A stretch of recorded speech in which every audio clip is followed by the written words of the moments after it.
네, 안녕하세요. 제18강 소경이 소경을 인도하는 한국교회 114페이지입니다. 지금 코로나19 시대 골방에서 하나님을 만날 때, 자 그러면은 제가 읽으면서 중간중간에 설명을 하겠습니다. 마태복음 9장 16절에서 17절까지를 먼저 읽습니다. 생배 조각을 낡은 옷에 붙이는 자가 없나니 이는 기운 것이 그 옷을 당겨 헤어짐이 더하게 되며 새 포도주를 낡은 부대에 넣지 아니하나니 그렇게 하면 부대가 터져 포도주도 더 쏟아지고 부대도 버리게 됨이라. 새 포도주는 새 부대에 넣어야 둘이 다 보존되니라. 자, 여기서 새 포도주는 복음을 얘기하는 것이죠. 그리고 낡은 부대는 율법을 얘기하는 것이고, 그렇죠? 그렇고 복음은 자유케, 그러니까 진리라 할지니 진리가 너희를 자유케 된다와 연결시키면 되고, 율법은 종교 행위주의, 율법주의가 바로 그거고, 그리고 생배 조각을 낡은 옷에 붙이는 자가 없나니 이 마찬가지고. 자, 이 말씀은 TV에 출연하는 사람들도 이따금 인용하는 것을 들을 수 있습니다. 그렇죠? TV에 그 시사 프로 같은 데 나오는 거 보면 이따금씩 저도 한 서너 번 들은 것 같아요. 새 포도주는 새 부대에 넣어야 된다. 뭐 이런 얘기. 자, 저는 그리스도인의 한 사람으로서 별로 듣기 좋게 들리지는 않았습니다. 그렇죠? TV에서 이런 얘기를 할 때 별로 듣기 좋게 들리지는 않더라 이런 얘기입니다. 왜냐하면 성경을 세상 방송에서 말하는 것 때문이 아니라 방송에서 인용되는 것은 말씀의 본의가 아니기 때문입니다. 말씀에서 생배 조각과 새 포도주는 복음을 뜻합니다. 그리고 낡은 옷과 낡은 부대는 율법을 뜻합니다. 따라서 이 둘을 섞으면 다시 말해 복음을 믿음으로 받아 하나님으로부터 죄를 사함받고 내주하신 성령의 인도하심으로 구원을 이루어 나아가는 것이 새 포도주인 복음입니다. 그런데 복음을 믿고 죄를 사함받은 성도가 다시 낡은 부대인 구약의 율법 의식에 의한 종교 행위를 열심히 하면 그 결과는 멸망이라는 것입니다. 여기에 대해서는 사도 바울도 갈라디아 지경 교회 교인들에게 한마디 한 적이 있습니다. 만일 율법과 복음이 서로 물고 먹으면 피차 멸망할까 조심하라. 그러니까 갈라디아서 5장 15절 말씀에 이렇게 돼 있어요. 만일 서로 물고 먹으면 피차 멸망할까 조심하라 거든요. 근데 제가 이제 가로 열고 율법과 복음 이렇게 했죠. 예, 여기서 조금 더 이제 갈라디아 말씀을 설명을 하면 갈라디아서는 이렇게 돼 있죠. 율법에 날과 달과 절기와 해를 지키게 했다 그랬어요. 거짓 선생들이 들어와서 날은 아비몰 해가지고 아니죠, 유월절, 달은 아비몰 해갖고 유대인들이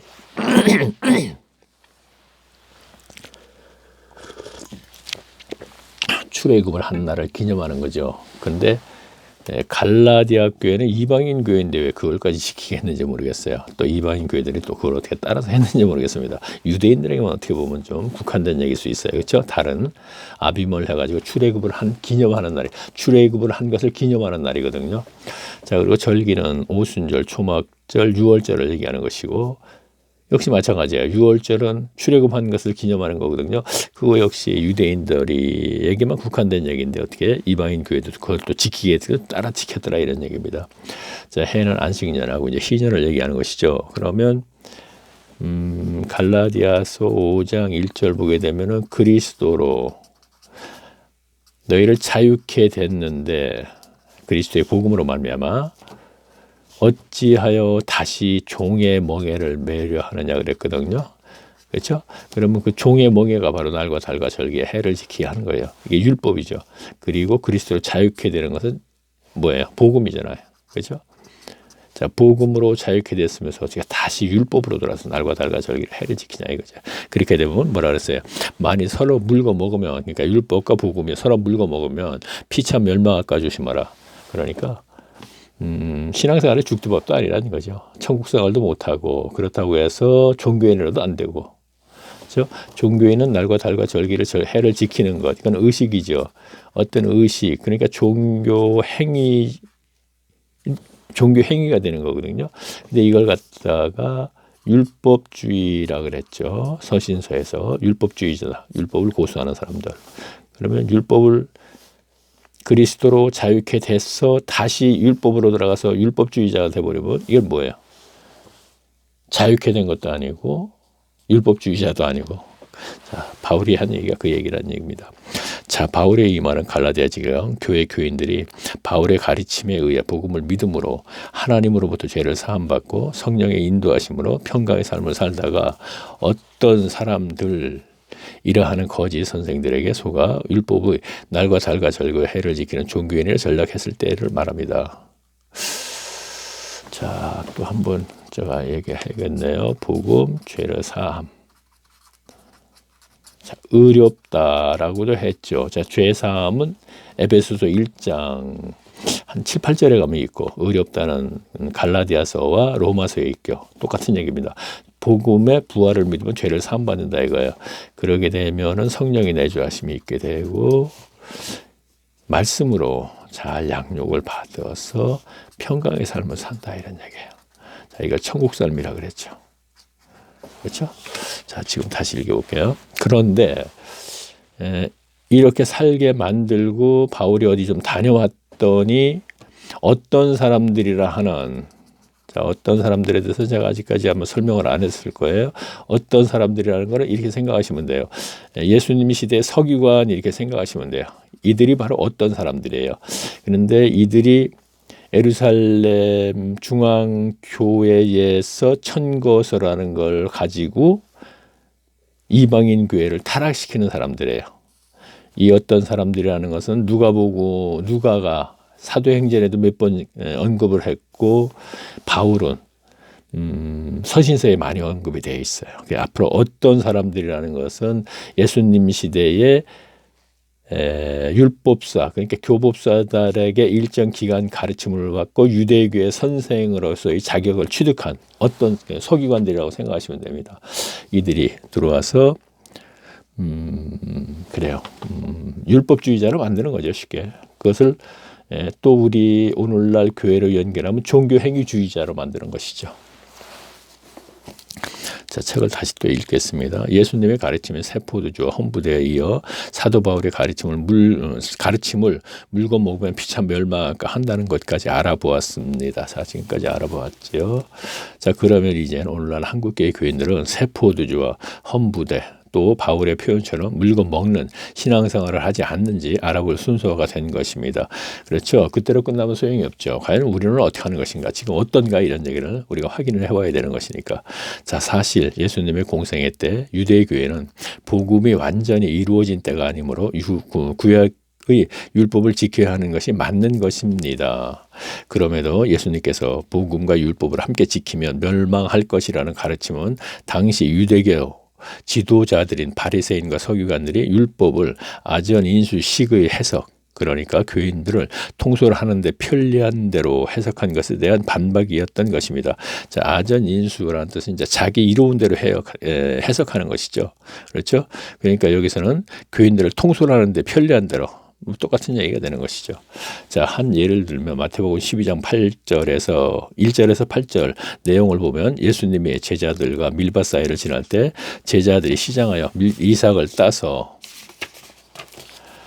손바닥에 비벼 먹었다고 하여 이것을 목격한 바리새인들이 왜 안식일에 타작을 하느냐고 문제를 삼습니다. 이때 예수님께서는 인자는 안식일의 주인이다 라고 하셨습니다. 이 뜻은 예수님이 십자가의 고난을 통해 구약 율법의 안식일을 온전케 하실 분이라는 뜻입니다.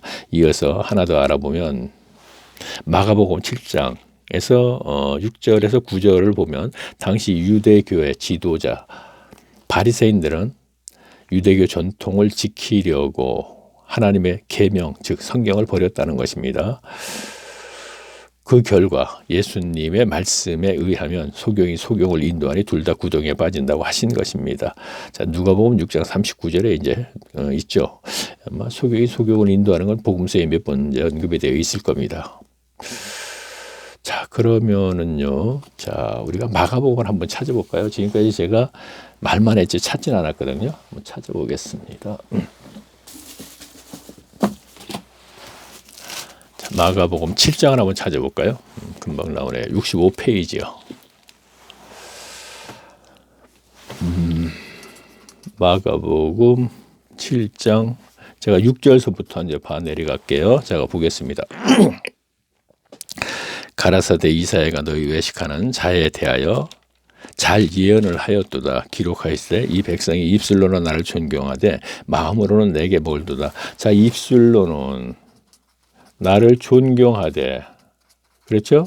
자, 뭐 존경한다 그러니까 뭐라고 얘기할 수 있나? 자, 여기서 우리가 이해시켜서 그렇게 얘기하면 되겠네. 입술로는 주여 주여 하되, 그렇죠? 이해를 쉽게 하기 위해서 제가 오늘날로 연결시켜서 입술로는 주여 주여 많이 찾죠. 주여 주여 하되 사실은 마음으로는 멀다 그랬어요. 마음은. 자, 입술은 주여 주여 하는데 마음은 멀다. 왜 뭔지는 이제 주어서 연결된 문장에서 이제 우리가 확인할 수 있습니다. 자, 7절 보겠습니다. 사람이 계명으로 교훈을 삼아 가르치니 나를 헛되이 경배하는도다 하였느니라. 너희가 하나님의 계명을 버리고 사람의 유전을 지키는도다. 또 가라사대 너희가 너희의 유전을 지키려고 하나님의 계명을 잘 버렸도다 그랬어요. 자, 유전을 지키려고 하나님의 계명을 버렸다 그랬죠. 자, 말씀이죠. 성경 말씀이죠. 자, 유전은 뭐냐면요, 조상 대대로 끼치어 내려오는 어떤 것. 그러니까 여기에다가 우리가 성경에는 장로의 유전이라고 생각하면 되겠네요. 그렇죠? 우리가 설교 시간에 들은 얘기를 합니다. 장로의 유전을 지키려고 너희가 하나님의 말씀을 버리는구나, 이렇게 얘기하는 거예요, 지금요. 자, 제가 그러면 자, 우선 책에 있는 걸 좀 읽고 나서 이제 제가 좀 보겠습니다. 자, 제가 읽습니다. 자, 그렇다면 이제는 자, 그러니까 우리가 마가복음 7장 6절에서부터 지금 9절까지인가에서 알아본 것. 입술로는 나를 존경하나, 입술로는 주여 주여 하나, 마음으로는 멀다 하는 얘기. 그러니까 그것이 바로 성경 속에서 이제 장로의 유전. 그러면 오늘날에는 과연 교회에서 지키는 유전이 있는가 한번 우리가 확인해 보자고요. 그렇죠? 자, 우선 책에 있는 걸 제가 읽고 나서 이제 얘기하겠습니다. 자, 그렇다면 이제는 오늘날 한국 교회는 예수님 시대 유대 교회와 무엇이 어떻게 다른가? 아니면 그때나 지금이나 세상의 교회들은 변함없이 똑같은가를 알아볼 것입니다. 만일 여기서 예수님 시대 유대 교회의 영적 상태만 알아보고 그냥 지나간다면 성경은 기독교의 경전이 될 수 없는 것입니다. 그래서 저는 언제나 성경에 기록된 교회의 영적 상태와 그리고 지도자들에 관한 성경을 근거하여 알아보고 나서는 다는 아니지만 그래도 대부분은 오늘날 교회와 연결을 시킵니다. 그 이유는 히브리서 4장 11절을 보면 그러므로 우리가 저 안식에 들어가기를 힘쓸지니 이는 누구든지 저 순종치 아니하는 본에 빠지지 않게 하려면이라는 말씀이 있기 때문입니다. 앞에 말씀의 뜻은 자, 조금 전에 읽은 거예요. 히브리서 4장 11절 말씀 다시 한번 읽겠습니다. 안식에 관해서 쭉 얘기를 하고 나서 마지막에 이런 문장이 있어요. 그러므로 우리가 저 안식에 들어가기를 힘쓸지니 이는 누구든지 저 순종치 아니하는 본에 빠지지 않게 하려. 자, 순종치 않은 걸 구약의 이스라엘 교회와 같이 되지 않게 하기 위해서 히브리서를 주었다 이런 얘기입니다. 그렇죠? 신약 성경을 주었다 이런 얘기가 될 수 있어요. 자, 말씀이 있기 때문입니다. 앞에 말씀의 뜻은 하나님께서 구약 성경을 이스라엘 교회에 준 이유는 율법 시대 이스라엘 백성들처럼 하나님으로부터 버림을 받지 말라고 주신 것이라는 거죠. 그렇죠? 구약 성경을 주신 것이 바로 이스라엘에게 또 오늘날에게 구약의 이스라엘 교회처럼 돼서는 안 된다는 것을 가르쳐주기 위함이다 이런 얘기입니다. 아까 히브리서 4장 11절 말씀이.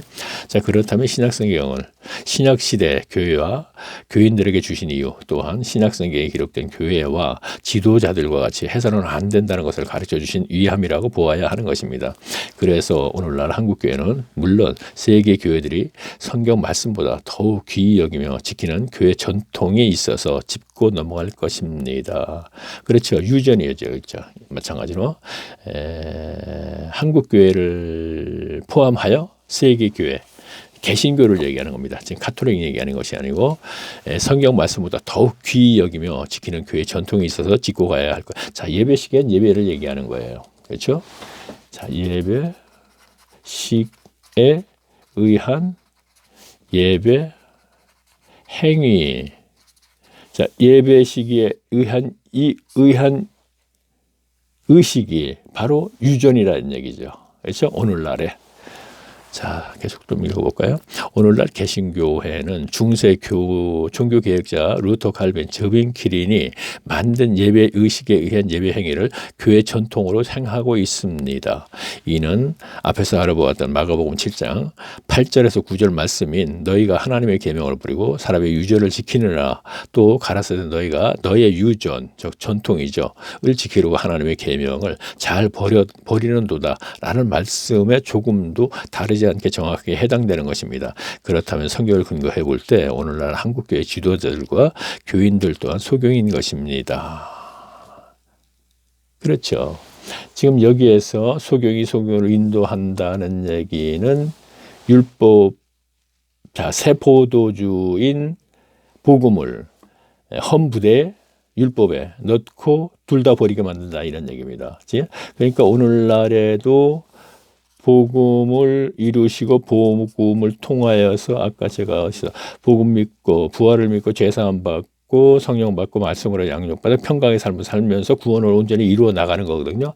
그런데 복음 믿고 죄사함 받고 성령의 내주하심까지 여기까지 있는데 그 다음부터는 다시 날과 달과 절교해야 같은 율법주의자로 만들어지니까 오늘날은 이제 종교 행위주의자, 즉 예배 시기에 의한 예배 행위를 계속 시켰기 때문에 이게 종교 행위죠. 그렇죠? 종교적인 율법주의자나 종교 행위주의나 똑같은 거라고 제가 계속 말씀드리고 있죠.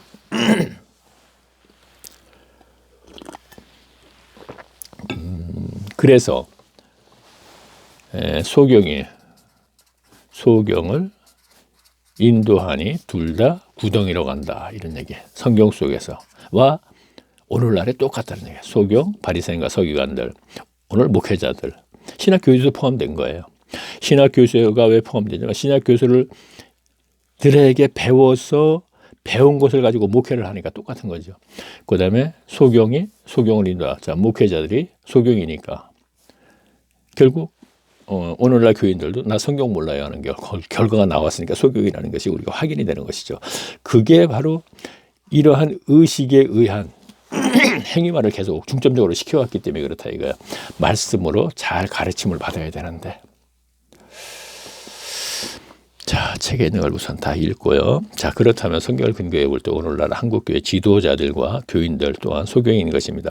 예수님께서 당시 유대교회 선생들이 바리새인들과 서기관들에게 하신 말씀, 즉 새 포도주를 헌부대에 넣으면 포도주도 버리고 부대도 버린다는 말씀은 예수님 당시 유대교회 지도자들에게서 하신 말씀이라기보다는 오늘날 중세 신학자들인 루터 칼빈 저빈 이 신학자들이죠. 그렇죠? 루터의 신학이니 뭐 칼빈의 신학이니. 자, 우리가 많이 들었죠.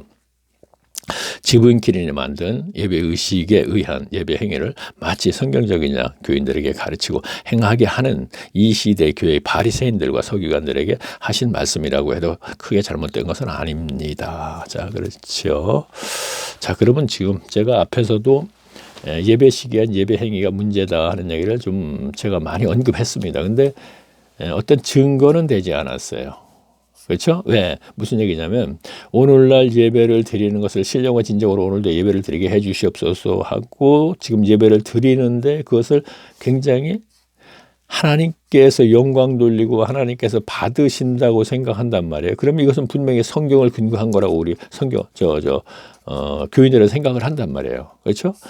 결코 이것이 인위적인 거 생각하지 않죠. 그런데 과연 그런가? 그 증거를 우리가 그거를 확인해 보자 이런 얘기죠. 증거가 아니라 확인이 되는 것이죠. 자, 교인들은 몰라요. 그러다 목회자는 다 알아요. 자, 볼까요? 제가 지금 책을 하나 가지고 있는데요. 자, 이걸 지금 책을 가져다 보니까 제가 잊어먹었죠. 생각나는 게 여기 좀 메모를 해놨는데 제가 깜빡했네. 앞에서 말할 건데 제가 앞에서도 한번 제가 얘기한 것 같은데 제가 혼자서 지금 이렇게 자다가 일어나서 꼭 하거든요. 12시 넘어서 해야 되기 때문에 저 휴대폰을 걸고 하기 때문에 휴대폰으로 카메라로 쓰고 그래서 그 문자들이 자꾸 오게 되면은 뭐 전화는 물론이고 하다가 중단에 끊어진다고 끊어지기 때문에 12시 넘어서 하거든요. 그러면은 저 혼자 이렇게 하다 보면은 굉장히 실수할 때가 많아요. 어떤 실수냐면 예를 들어서 얘기하면 이런 거예요. 17강에서는 갈라디아서 12절에 있는 말씀을 갖고 14절이라고 말씀했어요. 그렇죠? 자, 갈라디아서의 12절 말씀은 그리스도로 말미암아 사도직도 받고 그리스도의 계시로 내가 말씀을 배웠다는 게 이제 바울의 얘기거든요. 근데 그 얘기를 한다고 이제 빨리 하다 보니까 갈라디아서 14장 1장 14절 이렇게 해버렸단 말이에요. 그래서 이제 그런 부분들은 이제 찾아본다 하더라도 바로 그 14절 후에 12절에 있으니까 그게 큰 문제가 되지 않습니다. 문제가 된다면 제가 동영상을 다시 했겠죠. 그리고 18강에서 또 어떤 실수를 했냐면은 제가 메모를 했는데 마태복음에는 누가복음이라는데 제가 잠깐만 이거 뭐 하여튼 어떤 문제가 있었는데요. 마태복음이라고 얘기했는데 사실은 그 내용이 누가복음에 있는 내용이다 이거예요. 그러면 지금 성경을 좀 아시는 아시는 분들이 교인들이 들으셨다면 18강에서 맞아 그때 누가복음에 있는 건데 괜히 마태복음이라고 하더라 하는 게 기억날 거예요. 근데 누가복음에 있는 기록을 갖다 마태복음이라 했던 것하고 또 하나는 율법사가 예수님에게 와서 어떻게 해야지 우리가 천국을 갈 수 있냐 물었을 적에 율법을 다 지켜라. 이렇게 다 지켰습니다. 그러면서 여리고가 율법사가 예수님에게 묻죠. 이웃사랑을 도대체 기준이 뭐냐 이렇게 물어봤어요. 그랬더니 여리고성에 갈 때 이렇게 해서 강도 만난 사람이 있다 이렇게 얘기했거든요. 여리고성은 이제 예루살렘에서 이제 그 베다닌 쪽으로 하나 이렇게 여리고성이 있지 않습니까? 근데 갈 때 뭐 설교 시간에 우리가 들은 얘기를 조금 인용을 한다면 뭐 그곳은 뭐 강도가 많이 뭐 출현한다 뭐 이런 얘기를 하거든요. 그래서 그런 길을 제가 가버나움이라고 이제 급한 김에 이제 그렇게 얘기를 해버렸어요. 그렇게 해놓고 자꾸 잊어먹어요 저는요. 왜냐하면은 어떤 주제 그렇죠. 제가 책에 있는 걸 읽다가 중간중간에 지금 여기서도요. 어떤 준비를 해놓고 그냥 하는 게 아니고 이렇게 중간중간에 생각나는 걸 얘기를 한단 말이에요. 그 얘기를 하다 보면은 그 얘기의 핵심에 신경을 쓰다 보면은 조금 전 같이 여리고성의 길을 갖다가 가버나움이라든가 이렇게 하는 경우가 많이 있어요. 특히나 또 사람의 그 호칭, 뭐 바울을 베드로라고 했다든가 이런 경우도 아마 앞으로 또 실수할 때가 있을 거예요. 지금까지는 안 했지만 예전에 제가 이제 동영상을 올릴 때 보면 그런 실수를 자주 하거든요.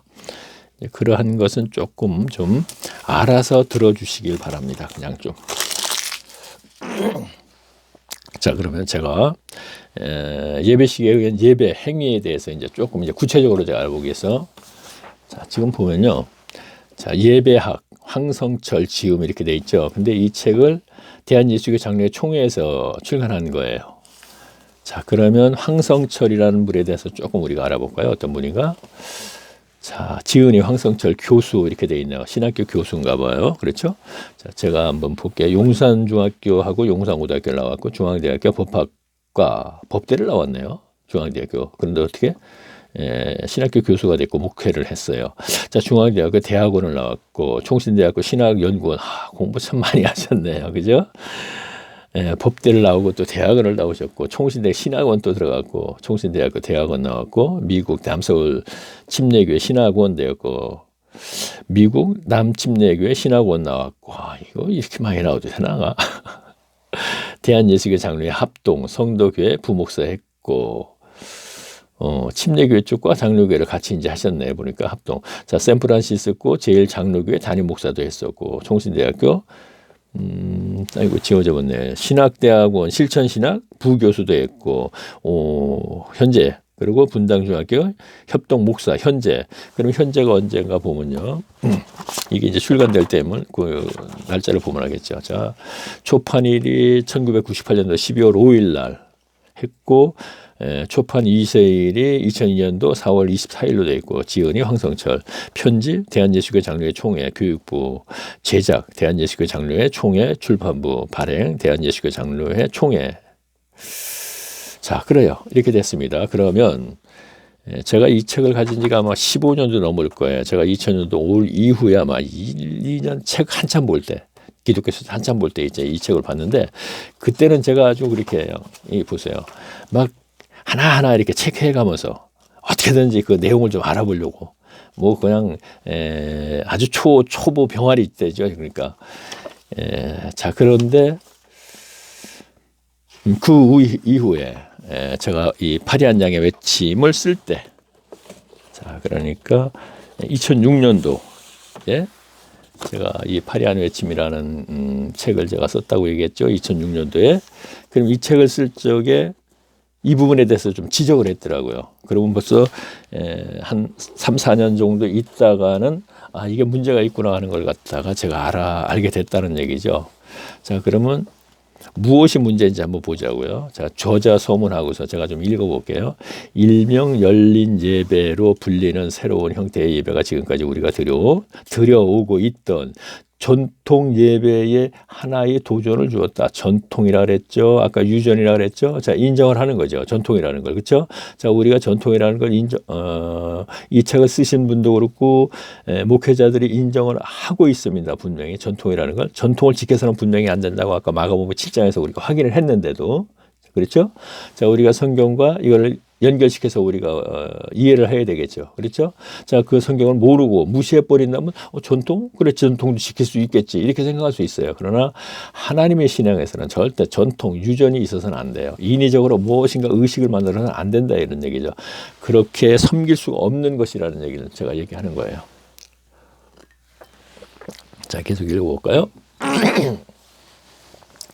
자, 물론 그 도전은 신학적으로 볼 때 신학적이라 그랬네요. 그죠? 신학적으로 볼 때 궁극적인 면과 부정적인 면을 동시에 갖고 있다 그랬습니다. 그렇죠? 자, 지금 예배 시기엔 예배 행위를 얘기하는 거예요, 지금요.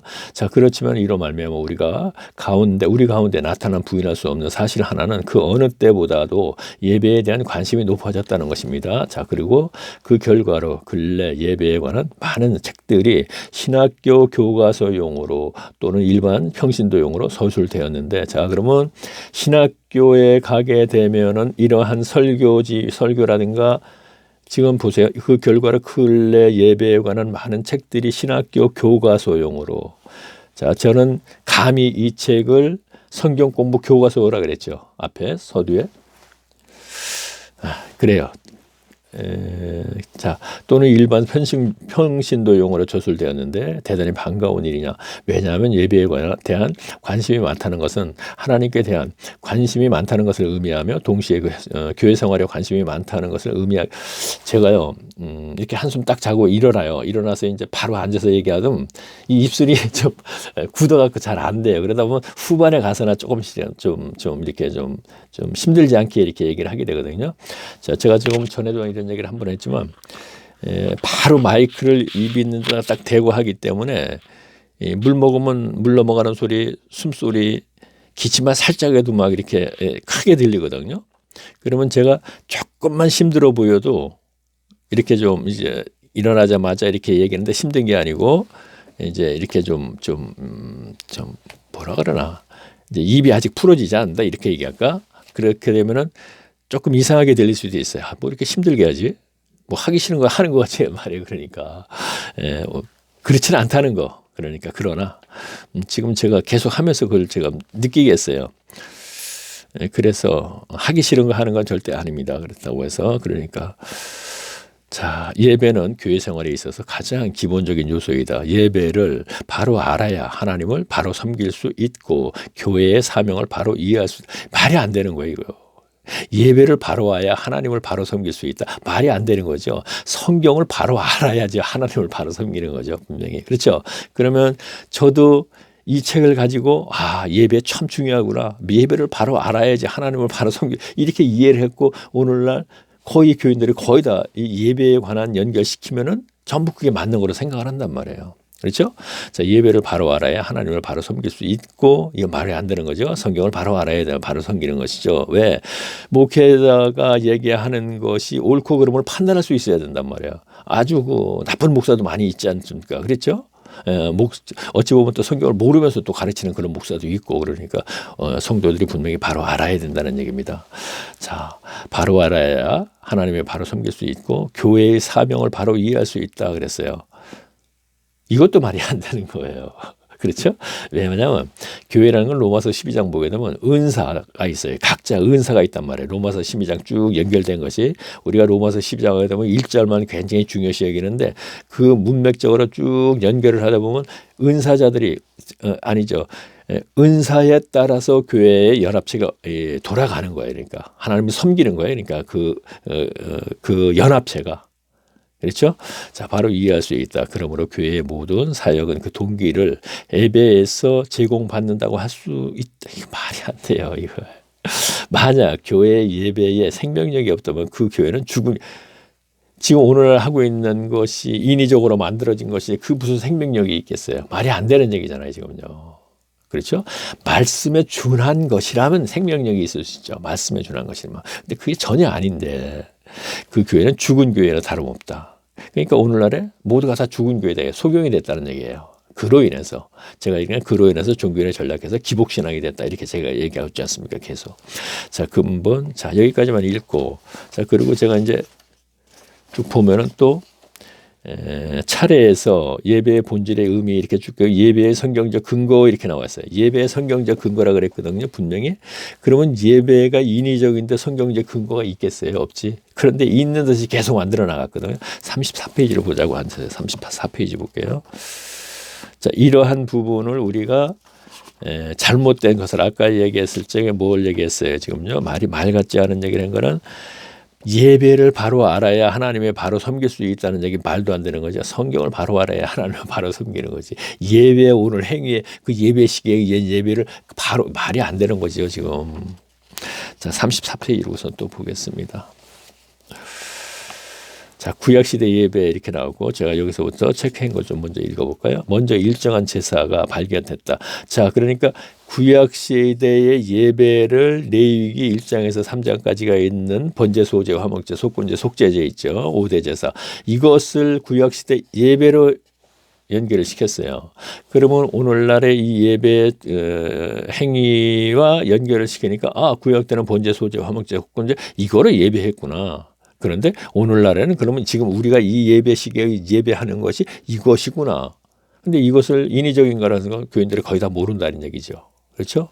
자, 먼저 일정한 제사가 발견했다. 또한 예배의 실체는 이스라엘의 역사를 통하여 자, 이거는 이제 계속 읽지 않겠습니다. 읽지 않고 자, 그 다음에는 자, 우리가 또 한번 뭐 오늘날 해당되는 걸 한번 보자는 얘기예요. 사사시대 예배도 나오고 뭐 여러 가지 율법시대 예배도 나오고 쭉 그랬거든요. 그럼 오늘날 예배는 그러면 한번 어디에 있나? 그렇죠. 여기 나오네요. 신약시대의 예배라고 했어요.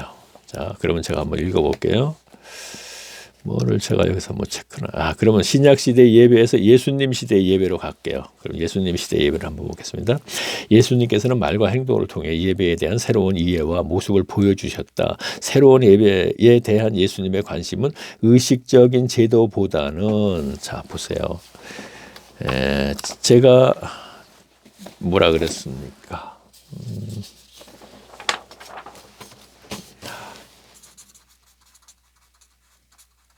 예배식에 의한 예배 행위라고 했지요. 자, 오늘날 하는 것을 전체가 이제 예배식에 의한 예배 행위예요. 지금은요. 그러면 자, 여기서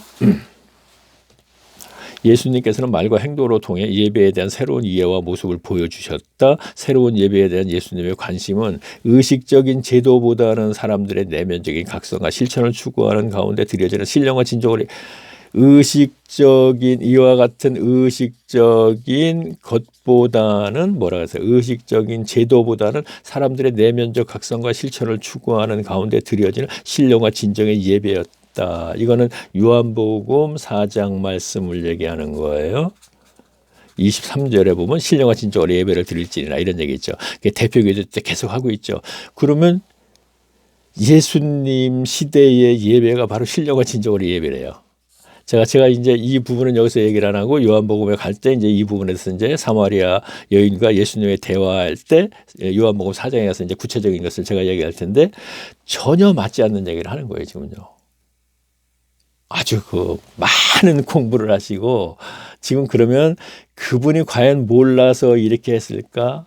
아니에요. 알지요. 아는데 이것을 서점에 내보내면 교인들도 볼 거 아니에요. 그렇죠?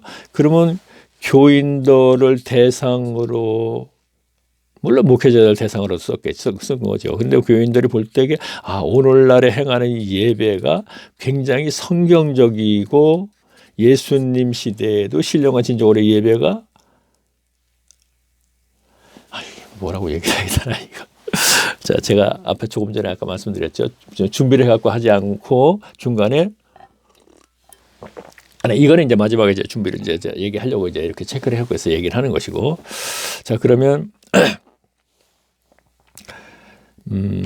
자, 쭉 나와서 여기서 아까 제가 보면서 이제 이거 조금 이제 그는 백성들의 내면적 각성과 실천을 추구하는 가운데 전혀 관계없는 얘기를 이제 거기다 집어넣은 거예요. 내면적이니 뭐래 하면서 예배는 신령과 진정으로 드려야 함을 강조했다.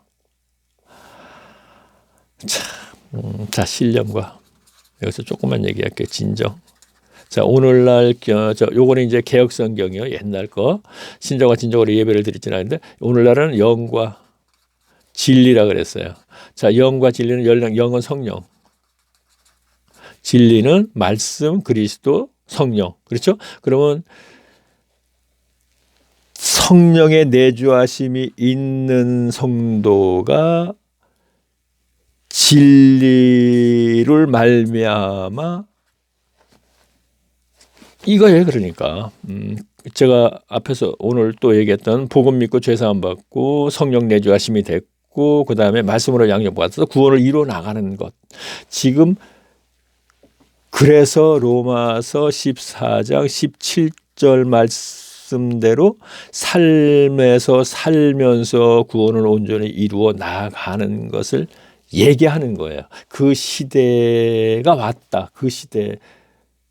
그러니까 예수님이 십자가를 통하여서 복음을 온전히 이루고 승천한 이후에 120명이 나가 다락방에서 성령 받으면서 그들의 삶에서의 얘기가 신령한 진정으로 예배다 이런 얘기예요. 예배가 아니고 섬김이 돼야 되는 거예요. 섬김. 분명히 이 예배는 전혀 안 맞는 거예요. 그러니까 예배라는 걸 계속 강조하는 얘기가 바로 오늘날의 예배식의 예배 행위 이것을 강조하기 위해서 지금 계속 그러는 거예요. 이건 분명히 섬김으로 계속 연결시켜야 되는 거거든요. 자, 그러면 제가 이 책을 다 하고 나서는 제가 아까 이걸 조금 제가 들여다보고서 얘기했는데 이거를 조목조목 좀 알아서 제가 동영상으로 또 한 몇 시간짜리를 좀 만들어야 될 것 같아요. 이게 가장 큰 문제거든요. 이 예배 시간, 예배 행위가 기본적으로 이것 때문에 종교인을 전락해서 기복신앙이 되는 거거든요. 근데 이 행위를 또 안 하면 교회 운영이 안 돼요. 11조와 뭐 주일 성수와 뭐 옛날에 목회자 섬김 이거 이제 3대 그 세 가지를 했다. 부흥과서 오면 계속 강조하고 그랬었는데 이제 그거는 안 통하겠죠. 근데 그 중에 더 중요한 게 이거예요. 왜? 말씀을 지속적으로 가르친다?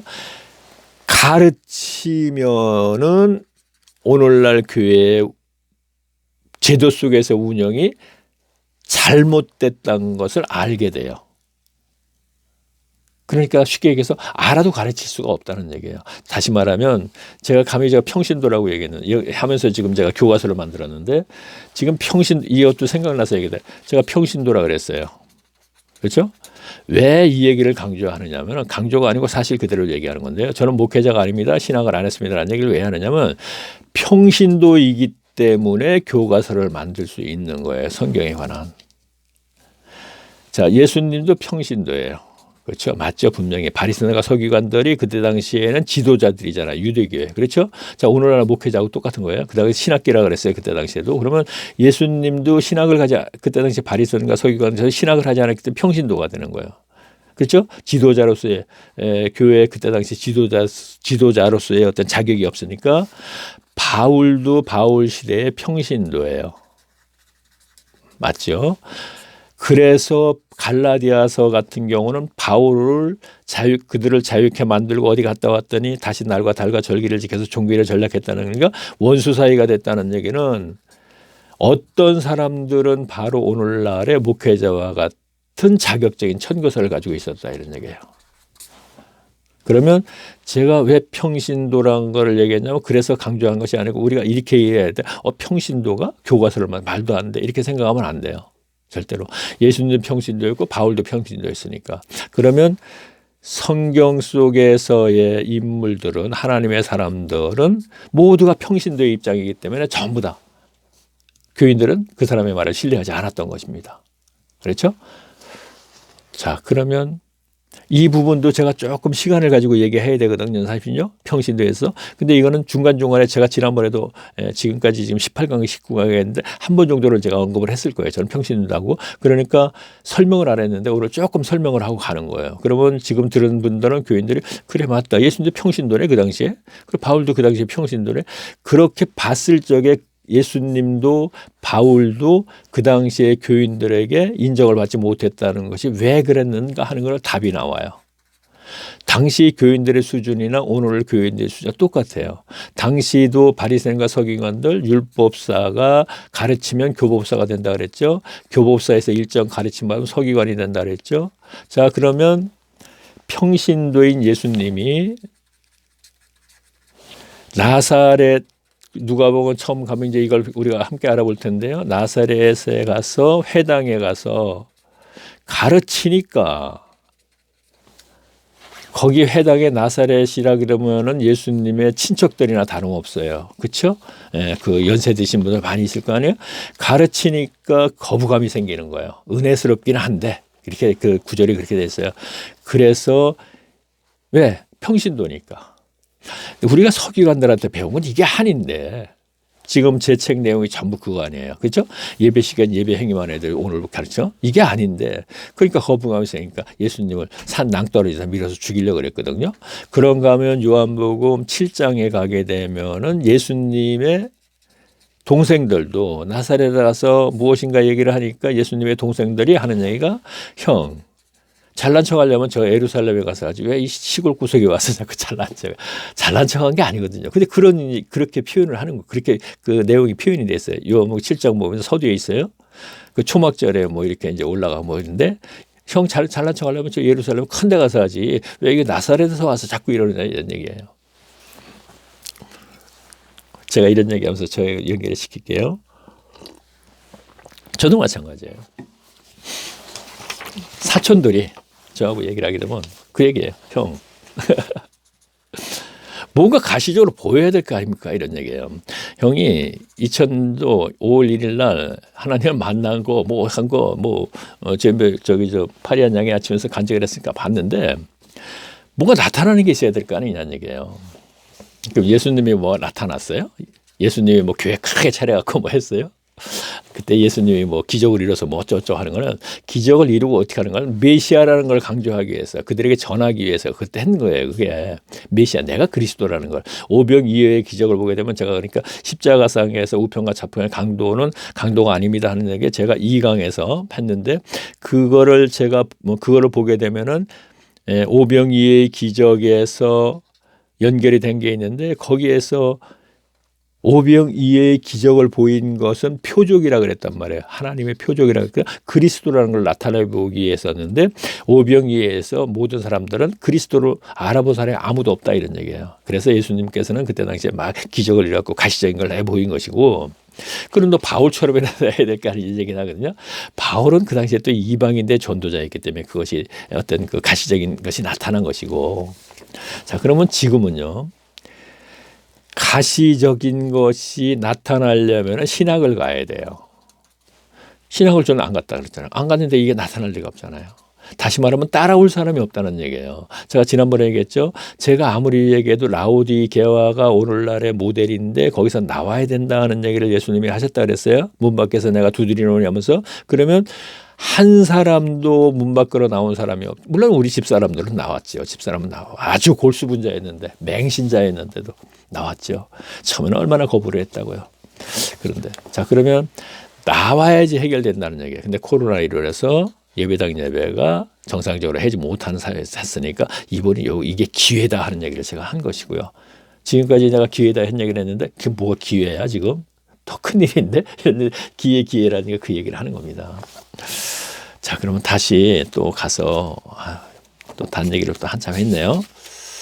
다시 가겠습니다. 가서 그러면요 이왕 얘기 나온 거 그러면 우리가 여기까지 한번 보고요. 자 루터의 예배 이렇게 돼 있죠. 아까 제가 계속 앞에서도 루터 칼빈 즈빈키린이 만든 예배 의식에 이제 예배 이게 문제다고 그랬죠.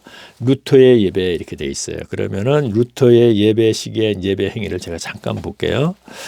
1525년도 녹일 미사 실린 예배 순서를 참고하면 다음과 같다 그랬어요. 찬송 또는 시편하고 카리에 뭐 자비하소서 기도 예배 시작하기에 짧은 기도하고 찬송, 복음서 곡조를 넣어서 신앙 고백, 설교 나왔네요. 그렇죠? 주기도문하고 성찬 예배. 자, 오늘날 주기도문도 있고 뭐 이런 거 저런 거 있지 않습니까? 그다음에 마지막에 축도 이렇게 나왔네요. 그렇죠? 자, 축도. 그다음에는 그러면 여기는 독일 미사에 실린 예배 순서. 미사는 카톨릭 냄새가 나네. 그렇죠? 그런데 원래가 그 루터는 칼빈 카톨릭 신부였잖아요.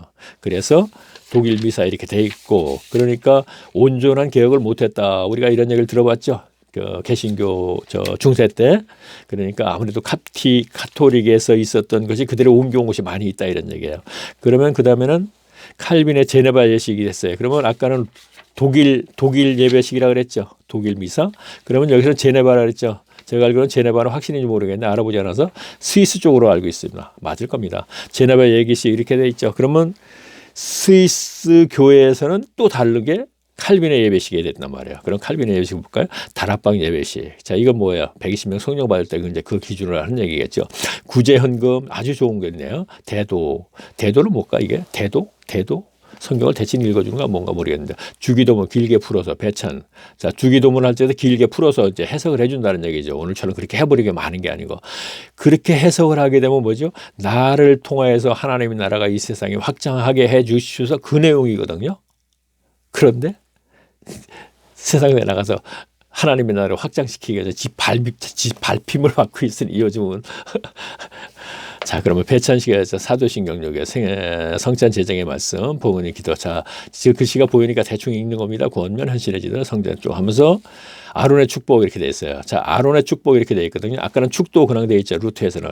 그럼 라우드의 축복 이렇게 돼 이게 뭐냐면 레위기 9장 12절에 보게 되면 아론의 첫 제사를 드리고 백성을 향하여서 손을 들고 하나님의 복을 전가시키는 게 있어요. 자 그거를 지금 얘기하는 거예요. 해서는 안 되는 거예요. 디모데전서에서도 그렇고 히브리서에서도 그렇고 오늘날의 하나님의 복을 전가할 수 있는 것은 오직 예수뿐이라고 분명히 되어 있거든요. 그 부분도 이제 앞으로 진행되는 과정에서 우리가 함께 알아보겠지만요. 자 그러면 해서는 안 되는 거예요. 지금 이게 분명히 이거는 예수님의 그 축복권을 자기가 뺏어서 지금 하는 거예요. 지금 오늘 목회자들이 말이 안 되는 거예요. 그들이 무슨 축도? 자 그러면 즈빈키린의 예배 이렇게 돼 있는데 지금요 즈빈키린 츠빈키린이라고 되는데 저는 이제 발음하기 좋게 그냥 발음하기 좋게 그냥 즈빈키린 이렇게 얘기하고 있습니다.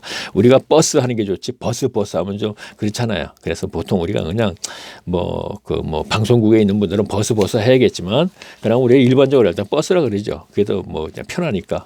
자 그러면 즈빈키린 같은 경우에는 조금 다른 게 있어요. 앞에 루터와 칼빈하고는 축도가 없어요. 자 구원면 성찬상에 대게 주디기면 겸손 쭉 나오고서 폐회 이렇게 돼 있어요. 자 그러면 우리가 지금 알아본 건 뭐죠? 아 이게 인위적인 것을 확인했습니다. 이제 그렇죠 분명히 확인했습니다. 그러면 제가 이제 다음에는 자 오늘 책에 있는 건 저희가 다 읽었습니다. 그리고 제일 마지막에 예배학을 상세히 설명한다 그랬는데 여기까지만 이제 설명을 하고 자 이제 마무리를 하겠습니다. 우선 잊어먹기 전에 자 이것을 자 우선 구름 속 무지개 이거부터 말씀드려야겠네. 자, 제가 그 시절에 막 시간 좀 아끼려고 이렇게 막 쓰거든요. 그러면 제가 구름 속 무지개 했으니까 지금 말로 했으니까 제가 막 비슷하게 써도 괜찮잖아요. 그렇죠? 동영상 이렇게 됐어요. 그러면 이걸 한번 클릭하세요. 제가 지금 어쩌다가 이 동영상을 듣게 돼서 어떤 사람 그럴 거예요. 아, 되게 초보다 진짜. 유튜브 이거 다 아는데 이거 유튜브를 많이 듣는 분들은 다 알아요. 근데 유튜브에 대해서 전혀 관심 없는 교인들 많아요. 70대, 80대도. 근데 어쩌다가 제가 이제 유튜브를 듣게 되는 경우가 있거든요. 그러면 그 다음에 제가 앞에 거 듣고 뒤에 거 들으려도 모른단 말이에요. 많이. 많은 분들이 많습니다. 유튜브 듣는 분 많이 듣고 뭐 듣는 분들은 다 아시지만 자 구름 속 무지개라고 랜딩에 있고 이렇게 눈사람처럼 게 있잖아요. 이걸 한번 꼭 손가락을 찝으세요. 그러면 동영상이라고 뜹니다. 상단에 이렇게 동영상이라는 글씨가 뜨거든요. 이걸 다시 한번 손가락으로 꼭 찝으세요. 이걸 클릭하라는 얘기입니다. 꼭 이렇게 하면은 제가 1강서부터 2강까지 해갖고 파란 바탕으로 된 게 쭉 떠요. 그렇죠? 그러면 조금 전에 제가 2강에서 예수님의 십자가에서의 우편과 좌편의 강도는 강도가 아니고 열심당원입니다 하는 것을 제가 얘기했다 그랬으니까 지금 이것만 듣는 분은 그게 뭔 소리야?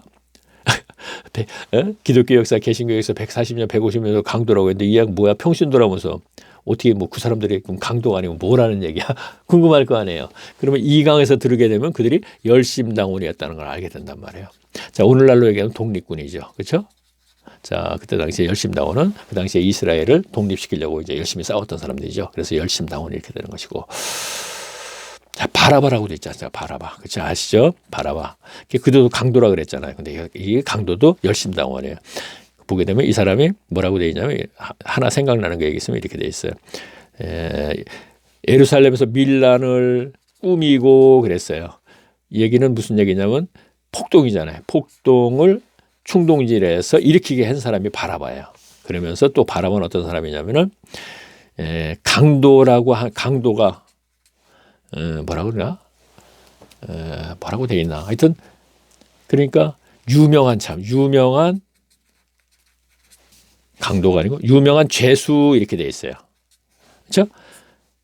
강도가 어떻게 유명해질 수 있어? 유명하다는 것은 우리가 그래도 이 사회적으로 또 이렇게 좋은 이미지잖아요. 유명하다는 거. 스포츠맨으로서 유명하다, 탤런트로 유명하다, 뭐 이런 거잖아요. 정치가로서 유명하다. 이렇게 되는 거죠. 근데 유명한 죄수, 그럼 강도로서 유명하다는 거 말이 안 되는 거잖아요. 이 얘기는 뭐냐면 유명한 죄수 하는 거. 유명한 죄수, 이게 열심당원이다. 유명한 열심당원, 유명한 독립군, 이렇게 생각하시면 되겠네요. 그죠? 아주 유명한, 용감한. 그런 죄수다 이런 얘기 바라바라는 사람은. 그래서 이러한 부분들을 놓치지 말고 잘 이해를 하게 되면은 바라바도 강도가 아니고 열심당원이라는 것을 알아낼 수 있어요.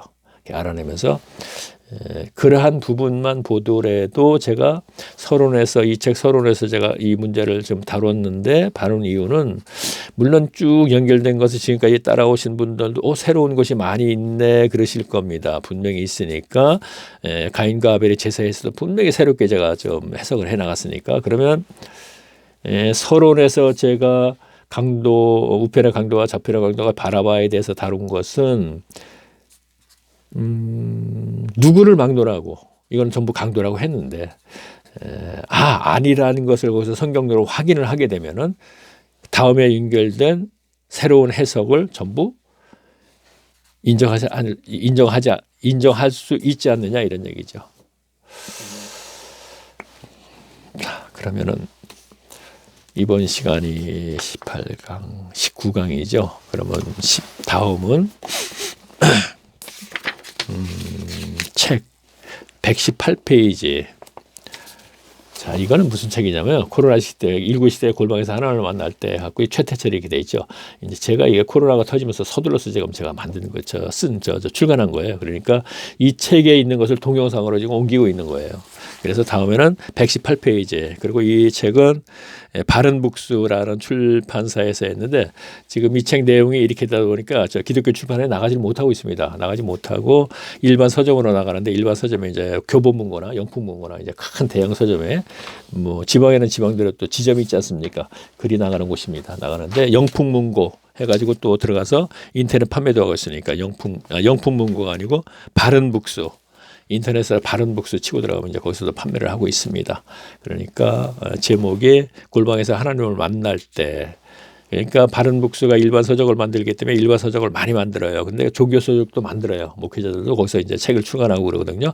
그럼 종교 서적 판매하는 곳에 이렇게 출간하고 들어가면 지금 있으니까 자, 책을 판매하고자 하는 목적에서 하는 건 절대로 아닙니다. 자, 18페이지를 이제 합니다. 제가.